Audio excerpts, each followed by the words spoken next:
ಎನ್ಸಿಎಬಿ times ಮೀಡಿಯಾಗೆ ಸ್ವಾಗತ. Ganga express ವೇನಲ್ಲಿ ವಾಯುಪಡೆಗಳಿಂದ ಯುದ್ಧ ವಿಮಾನಗಳ ತಾಲೀಮು. ಹೌದು, ಉತ್ತರ ಪ್ರದೇಶದ ಗಂಗಾ ಎಕ್ಸ್‌ಪ್ರೆಸ್ ವೇಯಲ್ಲಿ ಭಾರತೀಯ ಫ್ಲೈ ಫಾಸ್ಟ್ ಮತ್ತು ಲ್ಯಾಂಡಿಂಗ್ ವ್ಯಾಯಾಮವನ್ನ ನಡೆಸಿದೆ. ಈ ಕವಾಯತುಗಳಲ್ಲಿ Rafale, Sukhoi 30, MKI, Mirage 2000, MiG-29, Jaguar, C-130J super Hercules, AN-32 ಸಾರಿಗೆ ವಿಮಾನ ಹಾಗೂ Mi-17 V5 ಹೆಲಿಕಾಪ್ಟರ್ಗಳಂತಹ ವಿಮಾನಗಳು ಭಾಗವಹಿಸಿತ್ತು. ಈ ಕವಾಯತುಗಳಲ್ಲಿ ಸುಧಾರಿತ ಫೈಟರ್ ಜೆಟ್ಗಳು ಮತ್ತು ಸಾರಿಗೆ ವಿಮಾನಗಳು ಟೇಕ್ ಆಫ್ ಹಾಗೂ ಲ್ಯಾಂಡಿಂಗ್ ಎರಡೂ ರೀತಿಯಾದ ತಾಲೀಮನ್ನ ನಡೆಸಿದೆ. ಹಗಲು ಹಾಗೂ ರಾತ್ರಿಯ ಕಾರ್ಯಾಚರಣೆಯ ಸಾಮರ್ಥ್ಯಗಳನ್ನ ಮೌಲ್ಯಮಾಪನ ಮಾಡೋದಕ್ಕೆ 2 ಹಂತಗಳಲ್ಲಿ ನಡೆಸಲಾದ ಕಡಿಮೆ ಫ್ಲೈಫಾಸ್ಟ್ಗಳು, ವಿವಿಧ ಲ್ಯಾಂಡಿಂಗ್ಗಳು ಮತ್ತು ಟೇಕ್ ಆಫ್ ಕುಶಲತೆಗಳು ಇದರಲ್ಲಿ ಸೇರಿರುವಂತದ್ದು.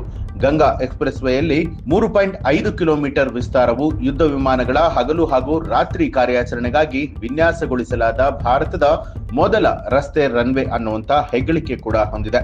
ಒಟ್ಟಾರೆಯಾಗಿ ಭಾರತ ಒಂದು ಕಡೆಯಲ್ಲಿ ಈ ರೀತಿ ಯುದ್ಧ ವಿಮಾನಗಳ ತಾಲೀಮನ್ನ ನಡೆಸ್ತಾ ಇರೋದ್ರಿಂದಾಗಿ ಪಾಕಿಸ್ತಾನಕ್ಕೆ ಎದೆಬಡಿತ ಹೆಚ್ಚಾಗಿರುವಂತದ್ದು.